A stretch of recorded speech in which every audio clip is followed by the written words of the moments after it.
The galactic high chamber hummed with the low-frequency vibrations of 100 different species. Floating holograms of member worlds cast shifting blue light across the domed amphitheater, illuminating the obsidian scales of the Vorac delegation, the chitinous exoskeletons of the Zephyrians, and the single human sitting at the far end of the central dais. Ambassador Vance kept his scarred hands folded on the table.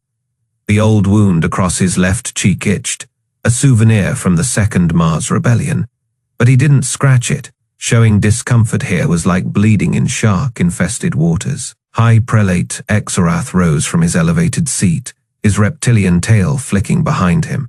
The Vorac's obsidian scales gleamed under the chamber lights as he activated the universal translator embedded in his throat. "Item Fey of the agenda," Exorath announced, his voice dripping with condescension.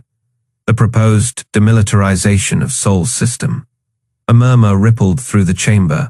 Vance didn't react, but his fingers tightened imperceptibly. Senator Velis of the Zephyrian Collective unfolded two of his forearms, gesturing toward the hologram of Earth. "The data is clear. Human naval capabilities are quaint." His mandibles clicked in amusement. Their largest warship is outgunned by a single Vorac patrol cruiser. Maintaining such a fleet is a waste of resources. Zorath's slit pupils narrowed. The United Species Accord exists to protect all members. Why should Earth insist on outdated defenses when our armadas can shield them? Vance finally stood.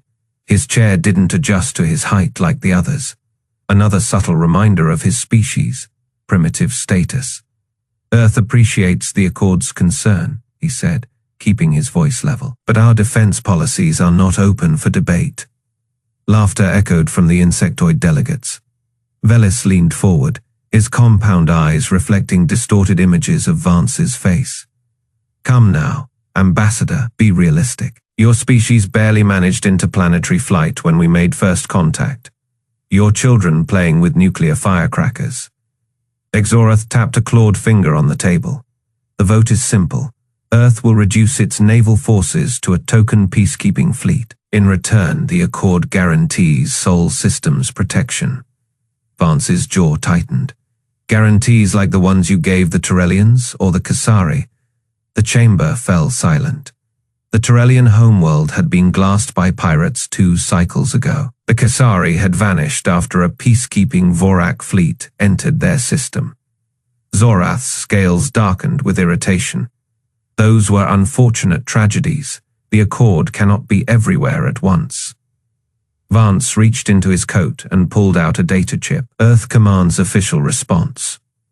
He slotted it into the table's interface. A hologram flared to life. Admiral Graves, her cybernetic eye gleaming. "The United Earth Systems rejects all proposals to disarm. Our sovereignty is non-negotiable." Exorath hissed. "This is an insult to the Accord." Velis' antennae twitched. "You'd refuse our protection after all we've done to uplift your species." Vance didn't blink. "We've seen what your protection looks like." The vote was called. One by one, the member worlds cast their ballots. The Zephyrians voted first, unanimous in favor of disarming Earth. The Vorac followed, then the Ceruleans, the Thalkreen, the Krell. Vance watched the tally climb. His comms earpiece buzzed, a secure channel from Lunar Command. He tapped it once, listening to the encrypted burst transmission. When the final vote was tallied, Zorath spread his claws in mock sympathy. "The motion passes. Earth has 30 cycles to comply." Vance stood slowly. The chamber's acoustics carried his whisper to every delegate.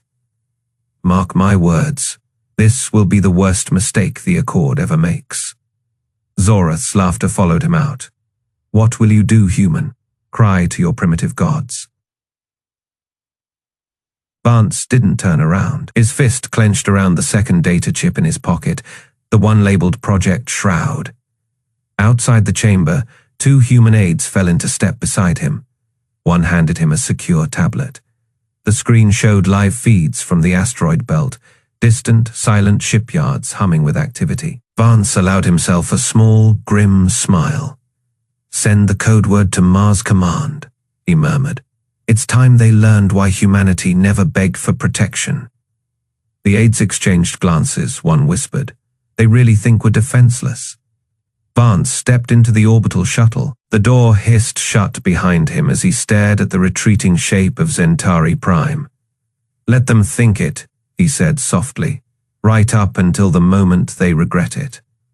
The stars burned cold and distant as the Vorac Faith Armada slid into Earth's orbit. 200 warships, their blackened hulls scarred from countless campaigns, formed a perfect blockade around the blue-green world.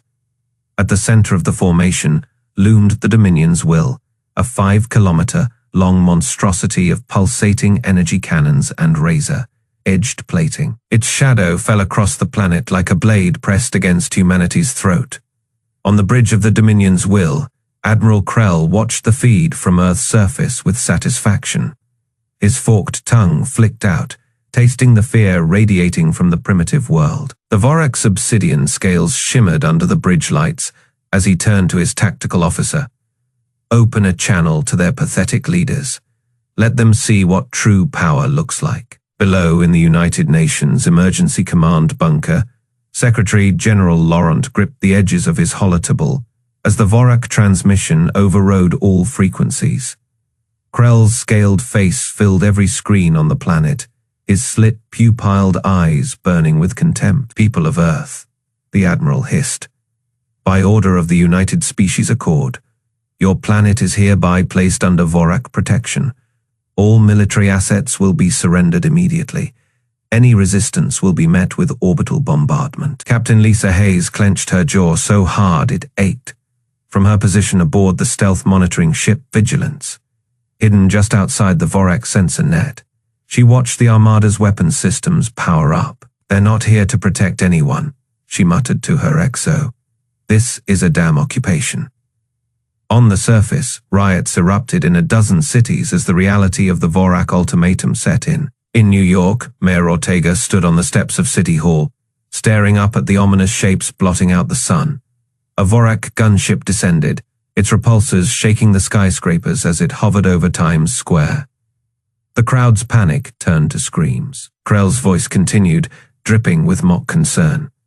We understand this may be difficult for your primitive species to accept, but rest assured, the Galactic Federation knows what is best for you. His lipless mouth twisted into something resembling a smile. You have 6 hours to comply. The transmission cut out, leaving Earth in stunned silence. In the UN bunker, Laurent slammed his fist on the table. This is outrageous. They can't just... They can, interrupted General Wu from the Global Defense Network feed. And they will. That Armada could glass the planet before breakfast. Hayes watched through the Vigilance's scopes as Vorac boarding shuttles began launching toward Earth's major spaceports. Sir, her sensor officer whispered, they're not even waiting for the deadline. They're moving to seize our orbital defenses right now. A cold smile spread across Hayes' face. Let them. She tapped a secured channel. Lunar Command. This is Vigilance. The trap's been sprung. They took the bait. Deep beneath the moon's surface, in a bunker that didn't officially exist, General Marcus Cole watched the same feed with grim satisfaction. His cybernetic eye whirred as it zoomed in on the Dominion's will. Arrogant bastards didn't even scan the Lagrange points. He turned to Commander Kessler. Status on Project Shroud. Kessler's fingers danced across her holographic interface. All Dreadnoughts report ready, sir. The Titan just confirmed full combat readiness from the asteroid belt. They're waiting for your signal. Cole leaned back in his chair, the scars on his face pulling tight as he grinned. Let them get comfortable first. Let them really believe they've won. He tapped a finger against his temple. Then we show them why humanity doesn't need protecting. Back on Earth, the Vorac shuttles touched down at Cape Canaveral, Baikonur, and Juquan spaceports. Armored Vorac shock troops marched out, their plasma rifles humming with lethal energy. The human security forces stood down without resistance, just as ordered. Krell watched the compliance reports flood in from across the planet.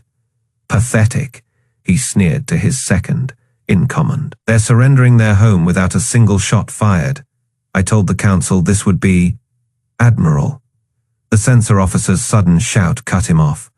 We're detecting energy spikes at Lagrange points 2 and 5, massive power signatures. Krell whirled toward the view screen, just as space itself seemed to ripple. Reality tore open in a dozen places around Earth, revealing monstrous shapes that had no right to exist. The Admiral's scales went pale as the first human dreadnought fully decloaked, its kilometer-long railguns already glowing with charged particles. On the bridge of the USN Defiance, Captain Ryan Blake adjusted his uniform collar before opening a fleet-wide channel. His voice echoed across every Vorac and human comm system simultaneously.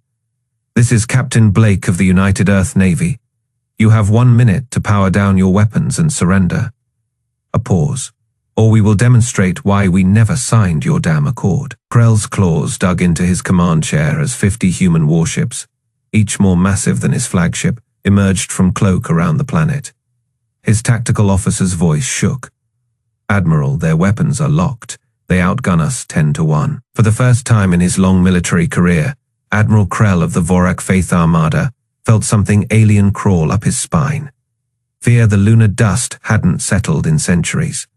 It coated every surface of the buried command bunker, filtering the sterile white light into something dull and lifeless. General Marcus Cole's boots left fresh prints as he strode down the corridor, his cybernetic eye whirring faintly as it adjusted to the dimness. The walls here were lined with screens, some flickering with data streams, others dark and dormant. Commander Ava Kessler was already waiting at the central console, her fingers dancing across the holographic interface. She didn't look up as Cole approached. There in position, she said, her voice tight. Vorac fleets holding geosync over the major cities. Krell's playing the intimidation game. Cole grunted, leaning over her shoulder to study the tactical display. The Vorac Faith Armada hovered like vultures, their flagship dominating the feed. Arrogant bastards, he muttered, think they can just park over our homes and demand surrender. Kessler finally glanced up, her dark eyes sharp. We could have stopped them at the belt. Why let them get this close? Because, Cole said, tapping a command into the console, they needed to see it. The hologram shifted, zooming out to reveal the solar system in its entirety. Tiny red markers denoted the Vorac ships. Then, with a flick of his wrist, Cole activated the secondary overlay. Blue sigils flared to life, dozens of them, hidden in the asteroid belt, buried in the ice of Europa, lurking in the shadow of Mars. Kessler inhaled sharply. You've been holding out on me, General. Cole's grin was all teeth. Project Shroud, 50 dreadnoughts, built in secret over the last 30 years, cloaked, silent, waiting. The commander's fingers hovered over the console. This isn't just a defense play, you're baiting them. Damn right I am. Cole straightened, his voice dropping to a growl. The Accord voted to strip our fleet, called us primitive. Zora thinks we're begging for scraps of protection. He jabbed a finger at the hologram. I want every Vorac in that armada to see what happens when you underestimate humanity. Kessler exhaled, her gaze flicking to the dormant alert panel. If we do this, Therese, no going back.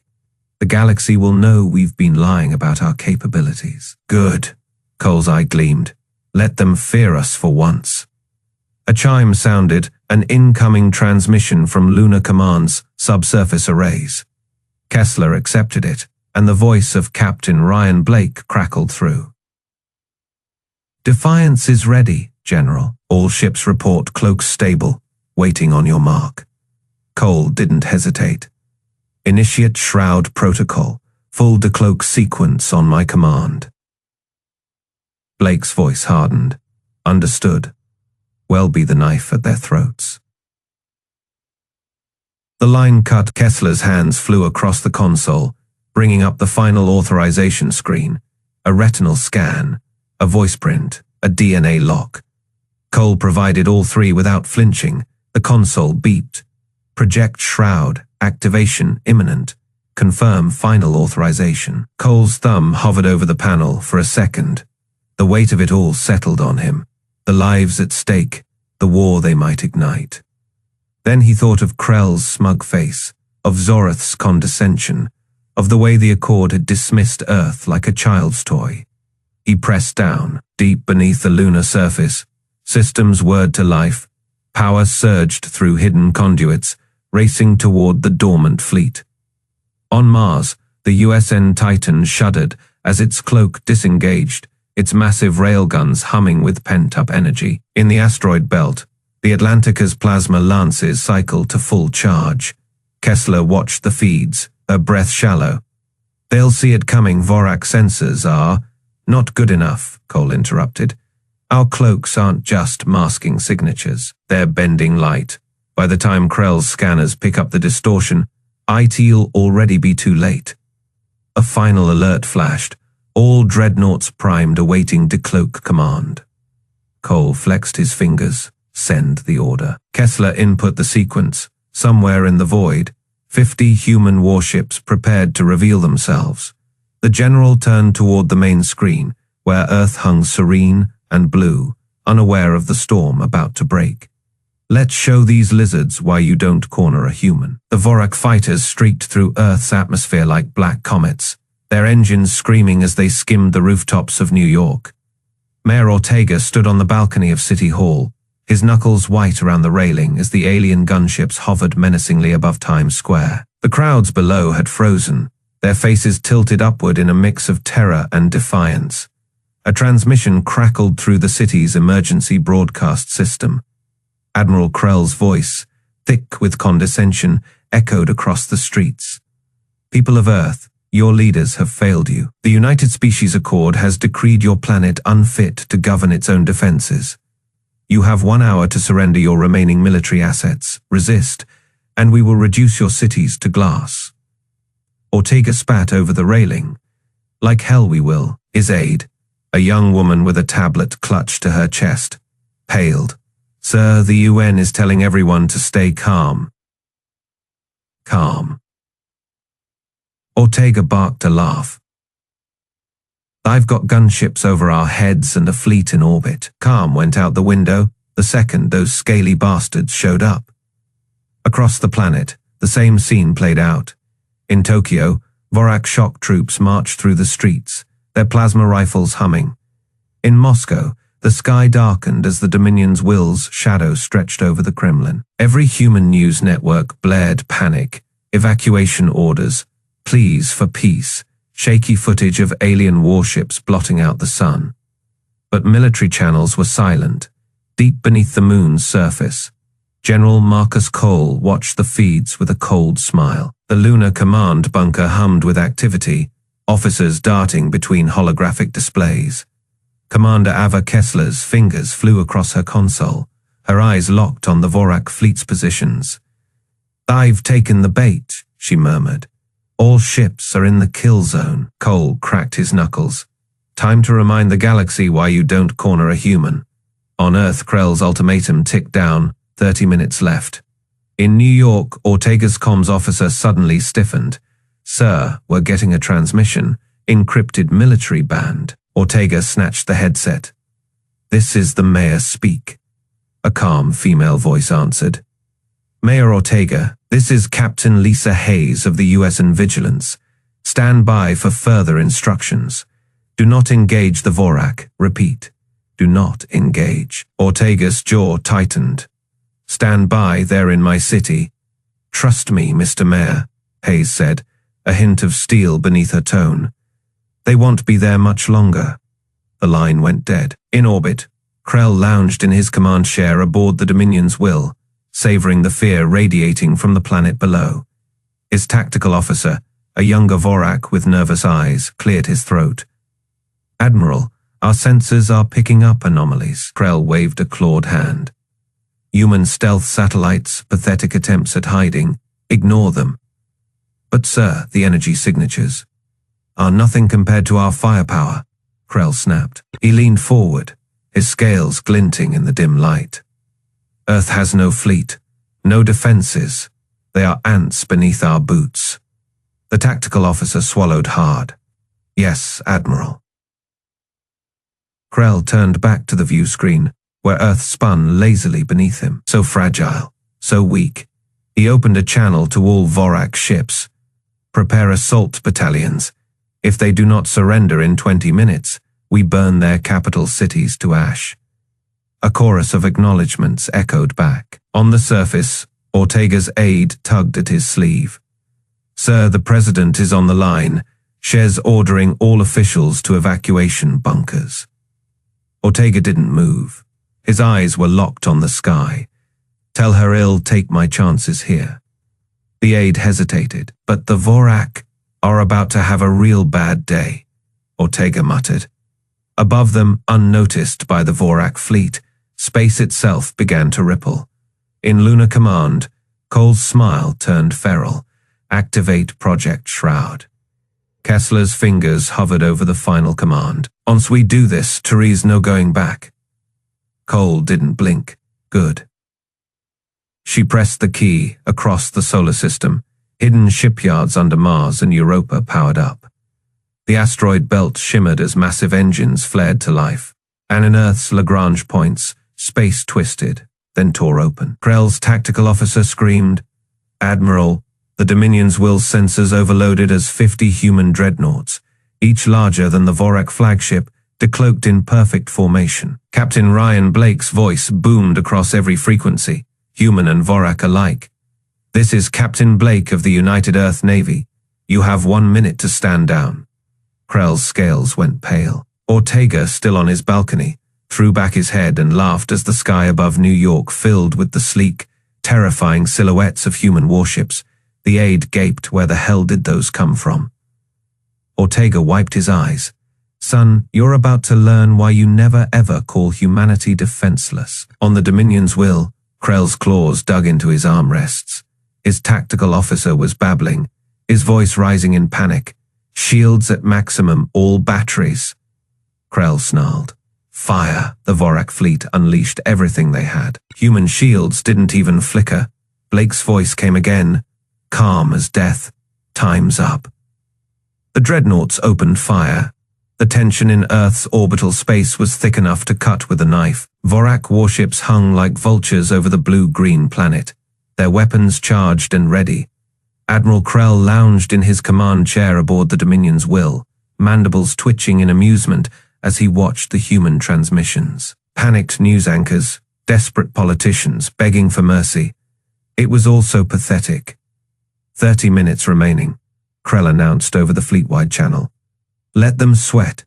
On the bridge of the Dominion's will, his officers chuckled. Sensor operator Vrix adjusted his console, his clawed fingers dancing across the holographic display. "Still no movement from their defense grid, Admiral. Just those pitiful orbital platforms. Should we disable them?" Krell waved a dismissive hand. "Let them keep their toys. They'll be scrapped soon enough." Deep in the asteroid belt, the USN Titan hummed to life. General Cole's voice crackled over the encrypted channel. "All ships, this is Lunar Command. Execute Shroud Protocol." "I repeat, execute Shroud." Captain Ryan Blake of the USN Defiant straightened in his chair. His fingers hovered over the decloaking sequence. You heard the man drop the veil. Space rippled. At first it was just a distortion near Lagrange Point Faye, a shimmer in the void.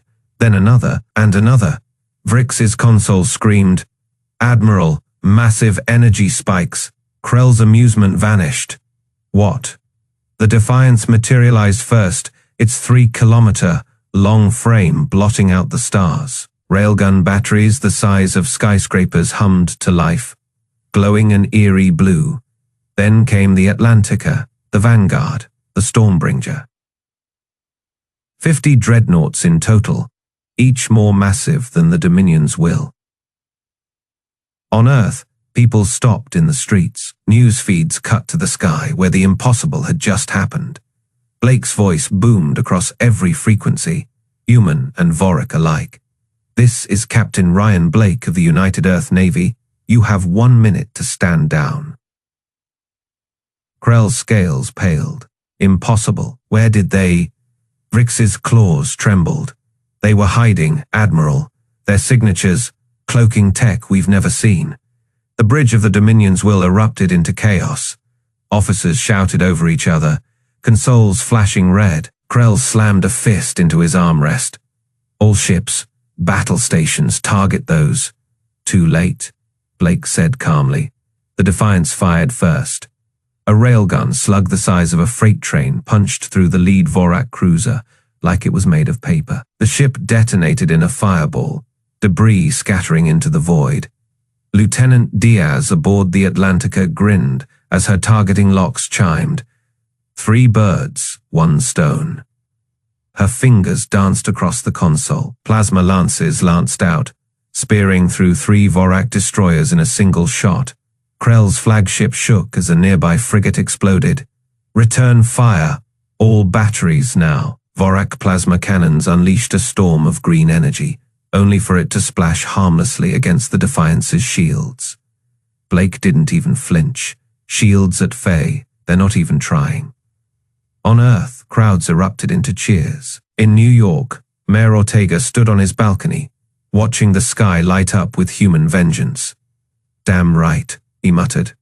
The Stormbringer carved through the Vorac formation like a scythe, its point, defense guns shredding fighters before they could even get close.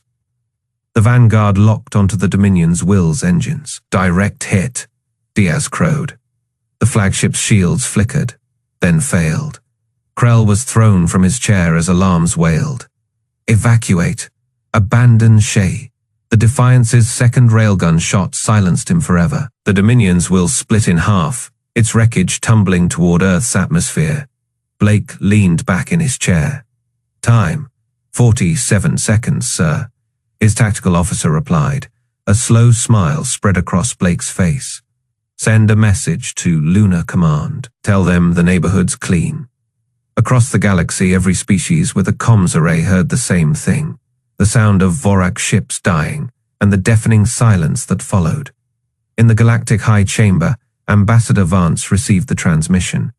He didn't smile, he didn't gloat, he just poured himself a drink and waited for the calls to start coming in.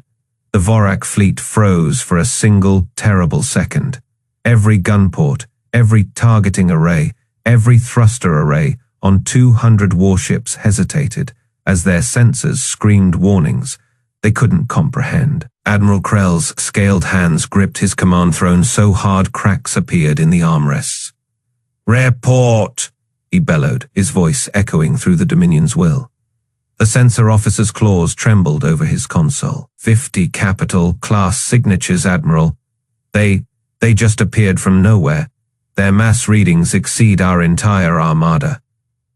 On the main view screen, the human dreadnoughts unfolded like nightmares given form. The USN Defiance led the formation, its kilometer-long railgun arrays humming with blue energy. Captain Blake's face appeared on every Vorac comm channel, his voice calm as deep space. Final warning, Vorac Faith Armada. Power down your weapons and surrender. You have 30 seconds to comply. Krell's tail lashed. All ships open fire. Full barrage on the lead human vessel. Plasma cannons erupted across the Vorac formation. Superheated bolts capable of melting continents streaked toward the Defiance. They never reached their target. Lieutenant Diaz aboard the USN Atlantica grinned as her fingers danced across the tactical console. Point defense online. Let's show these lizards how Earth plays. 1,000 automated turrets on each dreadnought snapped to life. The Vorac plasma bolts vanished in flashes of pinpoint laser fire, detonating harmlessly kilometers from their targets. Time's up, Blake said. The human fleet moved. Railgun slugs traveling at EC punched through the Vorac vanguard before their shields could react. 3 battlecruisers disintegrated instantly, their reactors going critical in blossoms of white fire. The Atlantica's plasma lances carved through a squadron of fighters like a scalpel through flesh. Krell watched his tactical display in horror. Entire squadrons vanished between heartbeats. Evasive maneuvers. All ships scatter. Too late. The Defiance's main battery locked onto the Dominion's Will. A single tungsten round the size of a ground car slammed through the flagship's forward shields like they weren't there. The impact tore through 12 decks, vaporizing the primary reactor control room.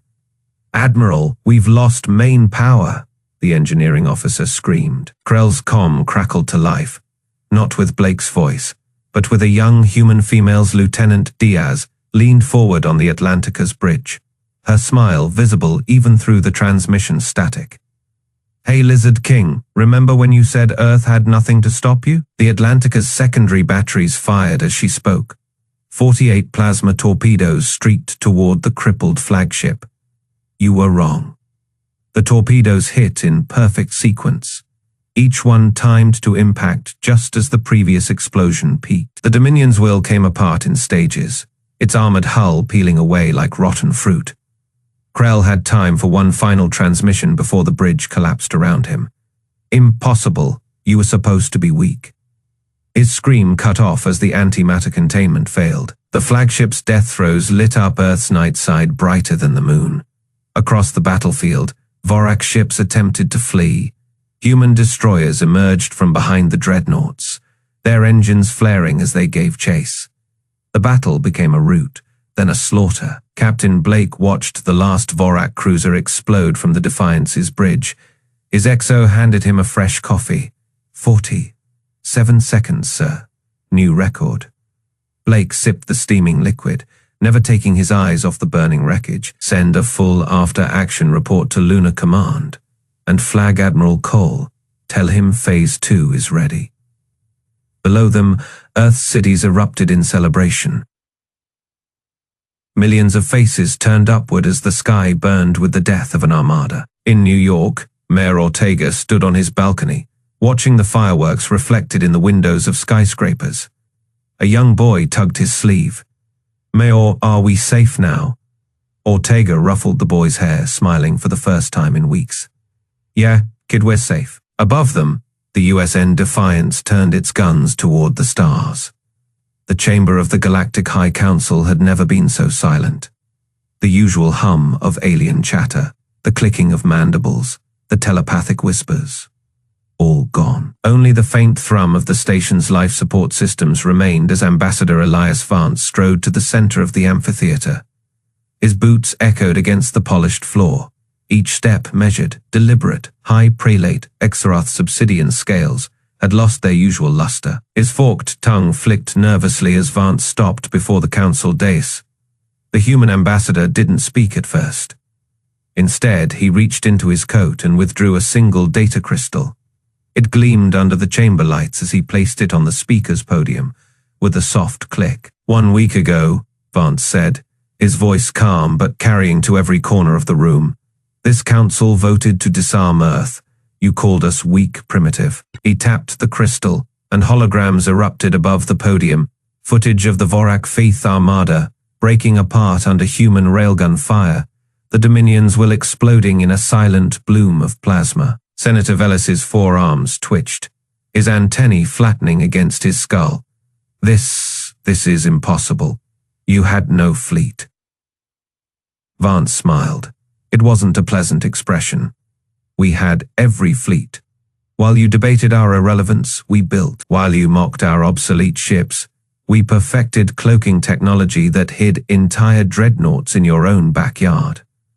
The hologram shifted, showing the USN Titan hovering over Zentari Prime itself, its railguns humming at full charge. Exarath's claws dug into the armrests of his seat. "You would dare bring weapons to our capital? Consider it a courtesy," Vance said. "A demonstration that when we say we can reach you, we mean it." He leaned forward, his scarred face catching the light. "You wanted Earth defenseless. Instead, you forced our hand, and now the entire galaxy knows the truth." A murmur ran through the assembled delegates. The Cerulean ambassador's bioluminescent spots pulsed erratically. The Thrin hive mind delegates buzzed in agitation. Vance straightened. "Humanity has no interest in conquest, we never did, but we will defend our home. And if that means showing the galaxy what happens when you push us too far." He gestured to the hologram, frozen on the image of the Dominion's will breaking apart. "Then so be it." The silence stretched. Finally, the elder Grixian delegate, her feathers ruffled, spoke. "What do you propose, Ambassador?" Vance picked up the data crystal. "A new vote. one that recognizes Earth's right to maintain its own defenses, one that acknowledges we are not children to be coddled or prey to be hunted. His gaze swept the room, and one that ensures no species will ever make the mistake of underestimating us again. Zorath's nostrils flared. You expect us to simply... I expect nothing, Vance interrupted. But I will remind you that 50 dreadnoughts are currently holding position just outside this system. They're very patient for now. The chamber erupted. Shouts, clicks, telepathic bursts of panic, all crashing together in a cacophony of fear. Vance didn't move. He stood there, hands clasped behind his back, watching as the reality settled over them. It was Velis who broke first. The Zephyrian's wings shuddered as he raised a trembling hand. I move to repeal the disarmament mandate. Zorath whirled on him. You coward. Velis's compound eyes gleamed.